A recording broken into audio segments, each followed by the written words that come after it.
Friends, ನಾನು ನಿಮ್ಮ ಸೇವಾ ನಾಯಕ. ಇವತ್ತಿನ ದಿನ ಆರ್ಕಿಯಾಲಜಿಯ ಒಂದು ವಿಷಯದಲ್ಲಿ HD ಸಂಕಾಲಿಯ ಸರ್ ಅವರ ಬಗ್ಗೆ ಕುರಿತು ಮಾತನಾಡುವ ಒಂದು ಸಣ್ಣ ಪ್ರಯತ್ನವನ್ನು ಮಾಡಿದ್ದೇನೆ. ನನ್ನ ಹೆಸರು ಸೇವಾ ನಾಯಕ. ನಾನು ಕುವೆಂಪು ಯೂನಿವರ್ಸಿಟಿ ಶಂಕರಘಟ್ಟದಿಂದ ಹಿಸ್ಟರಿ ಅಂಡ್ ಆರ್ಕಿಯಾಲಜಿಯಲ್ಲಿ ಮಾಸ್ಟರ್ ಡಿಗ್ರಿಯನ್ನು ಪಡೆದಿದ್ದೇನೆ. Master of philosophy Hampi Kannada ಯೂನಿವರ್ಸಿಟಿಯಿಂದ ಪಡೆದಿದ್ದೇನೆ. Then PGW in archaeology and museology, PG diploma in epigraphy. ಅದರ ಜೊತೆಗೆ I have qualified UGC NET and KSET ಅನ್ನು ಕ್ವಾಲಿಫೈಡ್ ಆಗಿದ್ದೇನೆ. ನನ್ನ ಒಂದು ಯೂಟ್ಯೂಬ್ ಚಾನಲ್ ಸೇವಾ ವಿತ್ ಹಿಸ್ಟ್ರಿ ಎಂಬ ಹೆಸರಿನಲ್ಲಿದೆ. ಸರ್ಚ್ ಮಾಡಿದರೆ ಬರುತ್ತೆ. ಲೈಕ್ ಮಾಡಿ ಮತ್ತು ಶೇರ್ ಮಾಡಿ ಫ್ರೆಂಡ್ಸ್.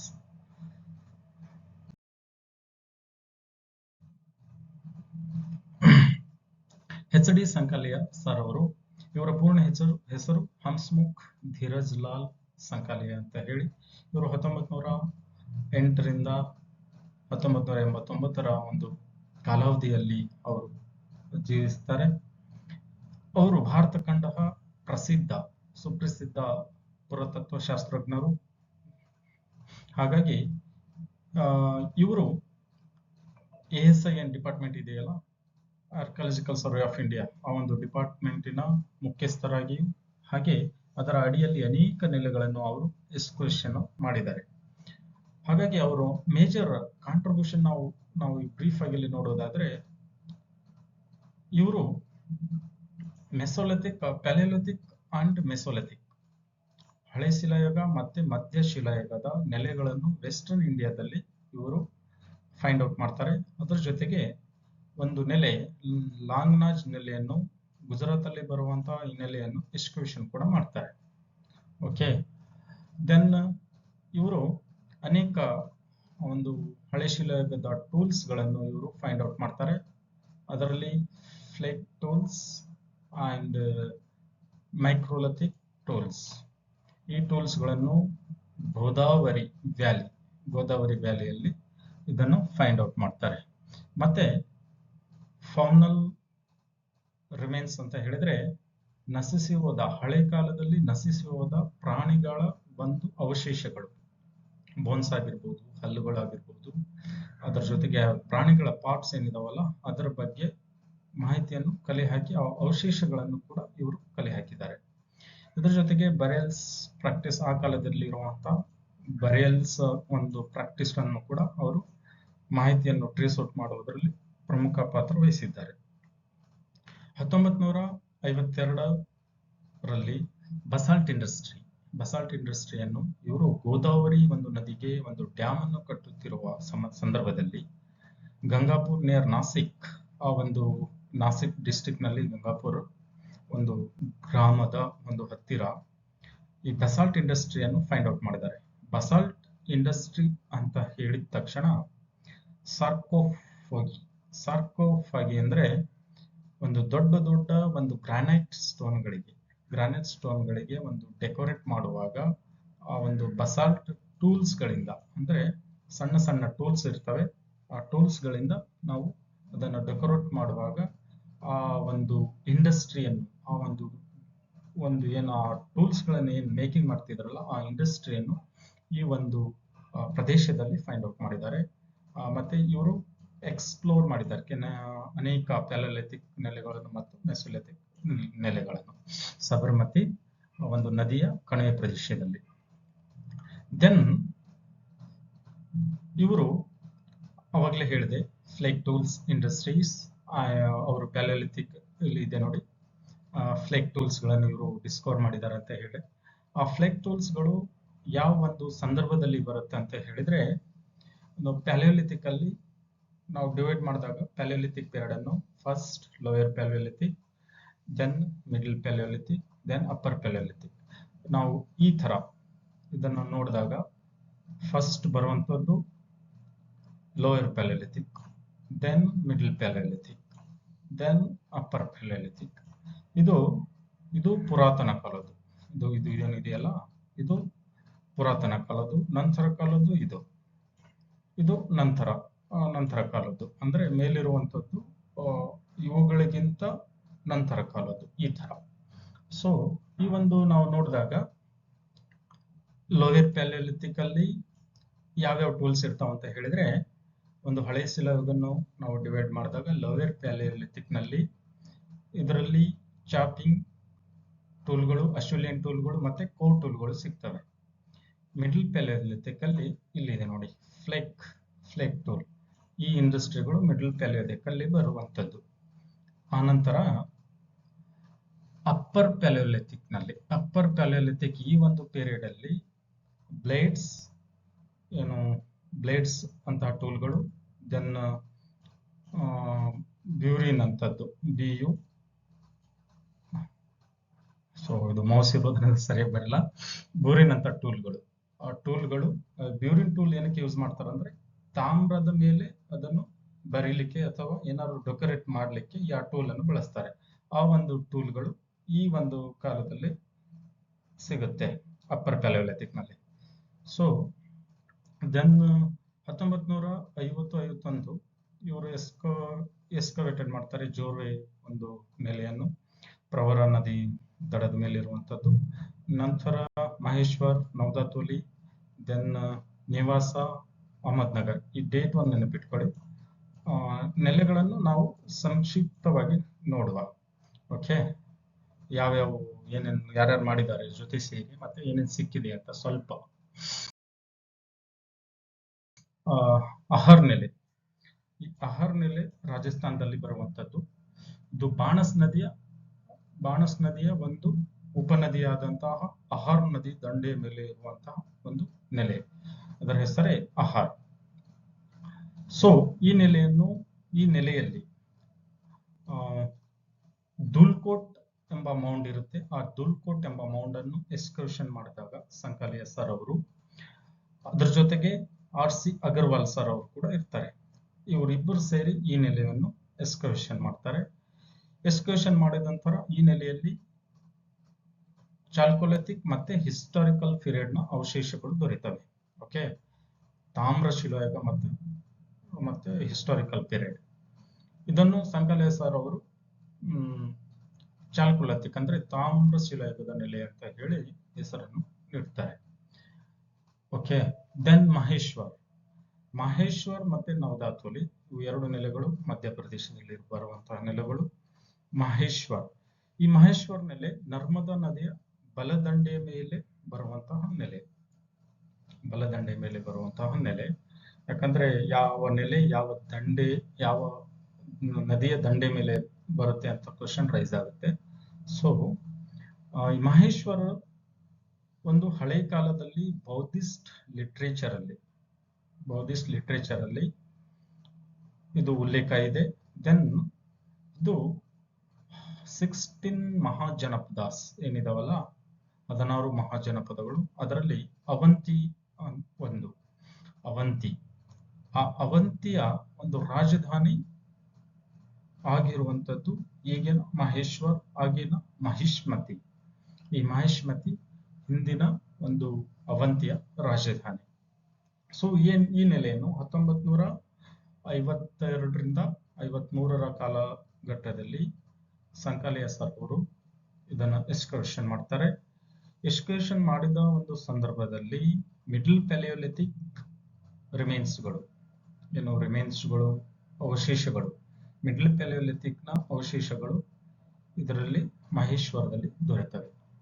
ದೆನ್ ನವದಾತೋಲಿ ಇದು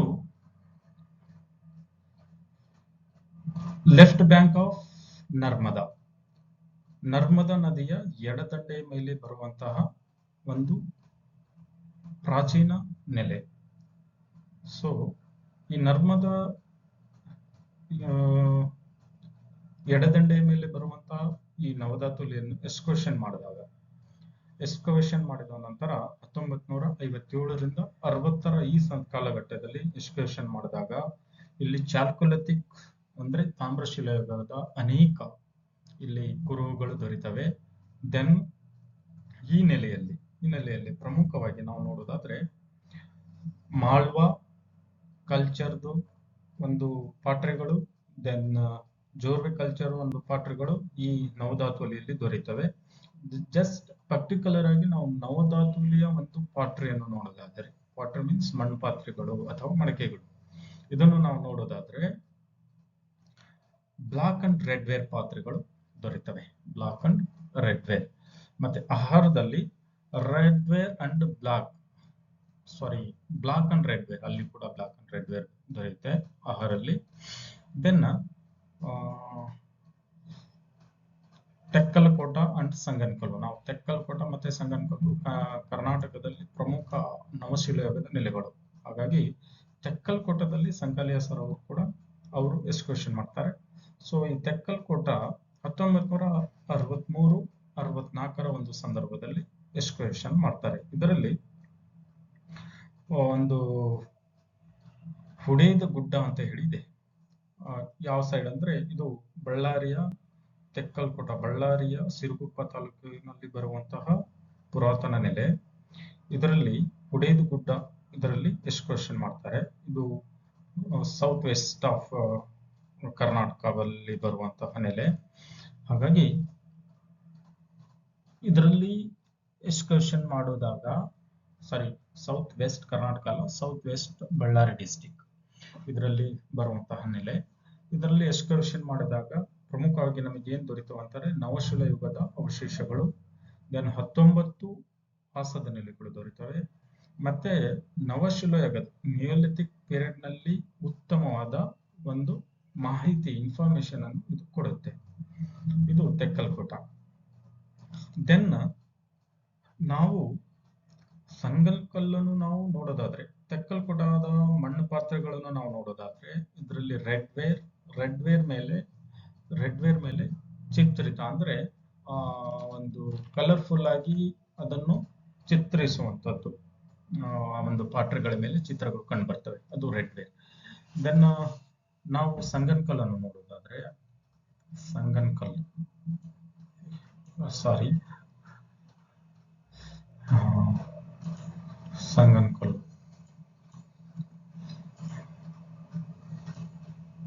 ಸಂಗನಕಲ್ಲು ನೆಲೆ ಕರ್ನಾಟಕದ ನವಶಿಲಾಯುಗದ ಪ್ರಮುಖ ನೆಲೆ ಇದು ಕೂಡ.